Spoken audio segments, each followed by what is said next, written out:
Updating is probably the easiest operation. Suppose we want to find 89. We start from the Hi everyone, welcome back to SoftHunger. In our previous video, we learned what an array is, how it stores data in memory, and why it's one of the most important data structure. But knowing what an array is not enough. Imagine buying a car but never learning how to drive it. Today we will learn how to actually work with arrays. By the end of this video, you will know the most common operations every programmer performs on an array, and we will implement each one in both C++ and Python. So let's get started. Let's start with the simplest operation, traversing. Traversing simply means visiting every element of an array one by one. Imagine you are reading a book. You don't randomly jump to page 50. You start from the first page and continue until the last. Arrays work exactly the same way. We start from index 0 and keep moving until the last element. That's called traversing. Here's what we are going to cover today.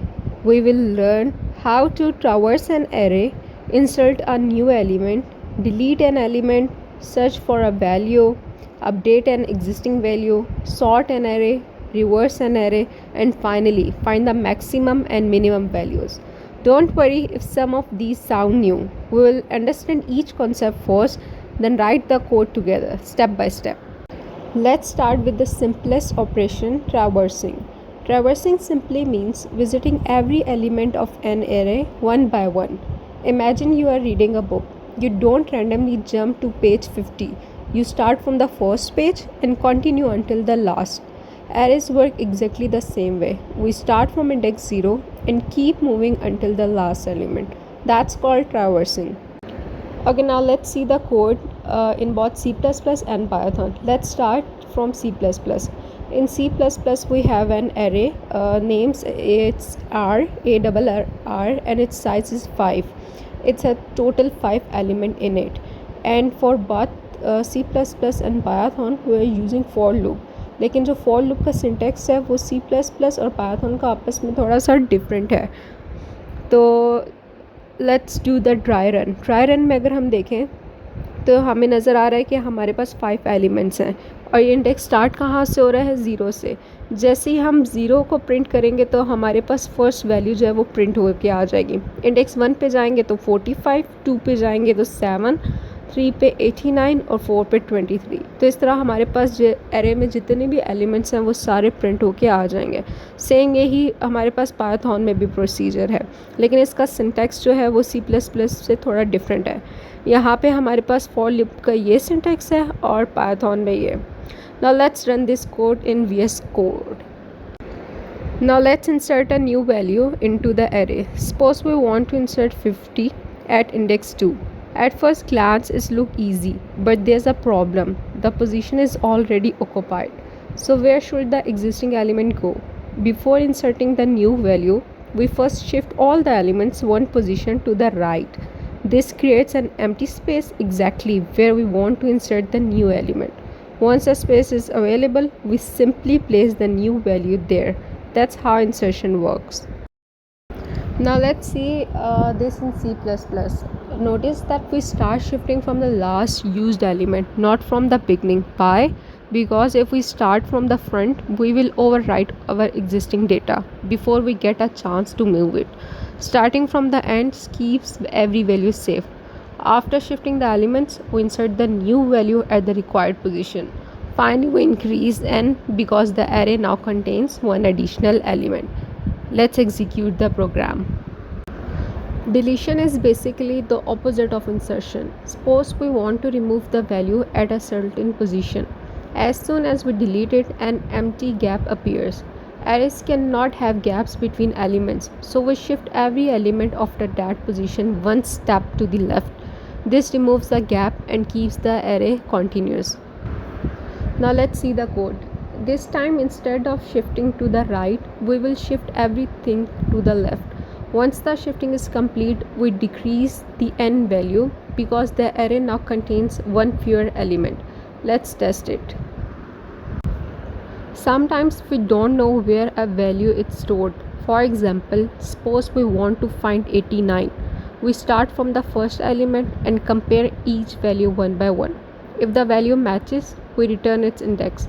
If we reach the end without finding it, we simply report that the element doesn't exist. This process is called linear search. Now let's see the code. We will compare every element with the target value. If they match, we will print the index and stop the loop. Otherwise, we will continue searching. Updating is probably the easiest operation. It simply means replacing an existing value with a new one. We already know the index, so instead of adding or removing anything, we override the old value with the new value. That's all updating means. Let's see the code. We access the required index and assign the new value. That's it. No shifting, no loops, just replacing one value with another. Now let's talk about sorting. Sorting means arranging elements in a specific order. Usually that's either ascending or descending. Sorting is used almost everywhere, from searching faster to organizing data. Today we will use the language built-in sorting functions, and in future we will learn how algorithms like global sort, selection sort, and insertion sort work internally. So in code we will see two ways. One, how algorithm is work and how built-in function works. In C++ we can use the built-in function and we can write our own algorithm as well. So we will see the both ways. Reversing simply changes the order of the element. The first element becomes the last and the last element becomes the first. Everyone flips. It's a common operation and used in many interview questions and algorithms as well. As we can see in the code, we'll reverse the array and print the result.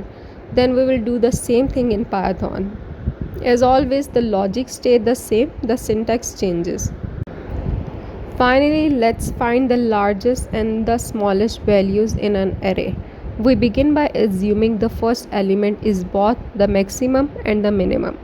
Then we compare every remaining element. If we find a larger value, we update the maximum. If we find a smaller value, we update the minimum. By the time we reach the end, we have found both values. Let's see the logic. We will compare each element one by one and update our maximum and minimum whenever necessary. Then we will repeat the same implementation in Python. Before you leave, here's a small challenge for you. Given an array, can you find the second largest element? Pause the video, try solving it yourself, and let me know your solution in the comments. Learning happens when you practice, not just when you watch. Congratulations! Today you have learned the most important operations you can perform on an array. We covered traversing, insertion, deletion, searching, updating, sorting, reversing, and finding the maximum and minimum values. These operations form the foundation of many advanced data structures and algorithms you will learn later. In the next video, we will see vectors. Vectors are basically dynamic arrays that grow with your needs, more flexible, more powerful. If you found this video helpful, don't forget to like the video, subscribe to SoftHunger, and share it with someone who's starting their DSA journey. Thank you so much for watching. Until next time, learn, code, and grow.